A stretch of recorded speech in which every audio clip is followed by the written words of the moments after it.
Joining me now is Ryan Mauro. Ryan is a national security analyst for the Clarion Project and a professor of counterterrorism at Liberty University. Ryan, good to have you with us. Ryan, so we're understanding that the Europeans are snubbing this conference. The Russians are saying they're not attending either.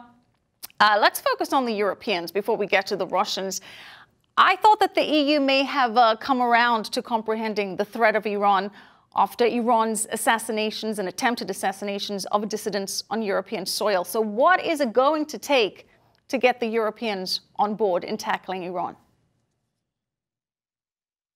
Honestly, at this point, I'm beginning to think it will have to be a successful Iranian-sponsored terrorist attack that kills a lot of people on European soil, because we've had Iranian terror operations targeting people in Europe, and that hasn't really changed things. And Iran has a history of escalating, so they're going to interpret that lack of action. They're going to see this weakness and division within the West, and they're going to respond to it. In fact, they may even interpret this division due to Europe as a sign that their strategy is working and they should double down. So these types of stories, even these little dramas that happen within the West between the US and Europe, really is very dangerous when analyzed from a radical Islamic point of view, like held by the regime in Iran. Right. I can see what you mean. They may see this as positive reinforcement. Poland said that it didn't want to invite Iran because it didn't think it would be helpful to the broader conversation if Iran was there.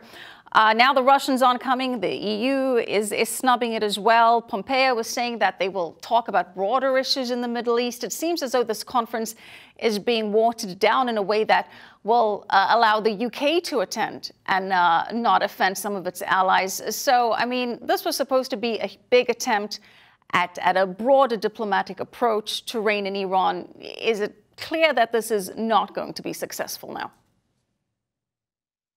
It's a bit of a mess right now, but at least with Russia not there and the Iranians not there and the British being present there, there is an inevitable conversation that will take place about what to do about Iran. And frankly, I'd rather not have Iran be part of that conversation or Russia.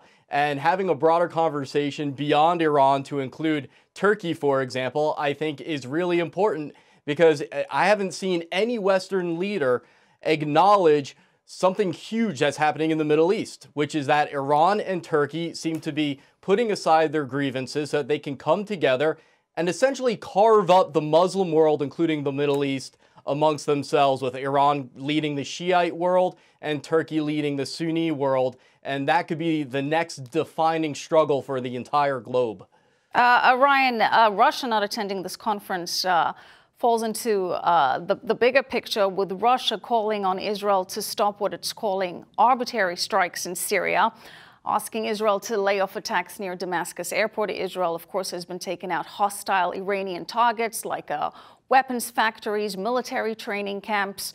And Russia is saying that these strikes are arbitrary and asking Israel to pull back. What does this mean for relations between Russia and Israel now? Does it seem like Russia has chosen a side and it chose Syria? Yes, and that's been the case. Russia is still operating from the geopolitical Cold War model. Yes, they are worried about Islamic terrorism, but primarily from their point of view, coming from the Sunni side. So they are more allied with the Shiite side, including the Iranians and the Assad regime and Hezbollah. And they are getting closer to Turkey as well. So Russia has already made its choice. There is this fascination within the US government and frankly within the Trump administration with this idea that we can somehow bring Russia in as an ally and outsource our role in the Middle East to them for something positive. Look, if Russia is criticizing very logical and justifiable Israeli strikes on terrorist targets, if Russia's opposing that, then you're not going to come to any type of real agreement with them. And by the way, when Iran and Turkey are coming together in order to shape this new Middle East, both of them are viewing Russia as the greater geopolitical ally for that. So Russia is egging them on. Ryan, what happens if Israel disregards these requests or threats from Russia and strikes Syria again? Do you see Russia taking action against Israel in any shape or form? No, it'll be the usual. I mean, obviously there will be intelligence operations, but this type of rhetoric that we're seeing is very normal coming from the Russians and within the Middle East. And so I would not, I wouldn't fear, for example, a Russian attack on Israel in response to this. But what could happen is, especially if we send the wrong signal, is Russia increasing its aid to Iran, Turkey, and whoever else opposes the West. All right, Ryan Mauro, thank you so much.